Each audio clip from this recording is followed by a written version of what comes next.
Cheers மச்சி.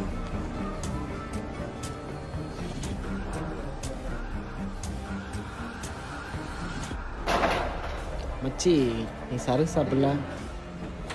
இல்லைடா, சரக்கு சாப்பிட்ற மூடு இல்லை.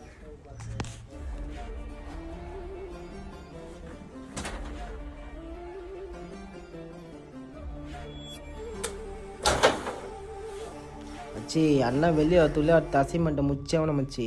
அதெல்லாம் பிசுறு இல்லாமல் செஞ்சிடலாம். நீ சரக்கு ஊத்து மச்சி. ஓ குமாரா நான் ஃபோன் பண்ணுறேண்ணா. மச்சி குமாரான ஃபோன் பண்ணுறது என்ன கதைன்னு பேசிட்டு வந்துடுறேன். சொல்லு குமாரண்ணா. டேய் குணா, நேற்று ஒரு அசைன்மெண்ட் ஒன்று பண்ணியிருந்தீங்கல்ல, அது வந்து மூஞ்சி அனுப்பிடுங்க. சரிண்ணா.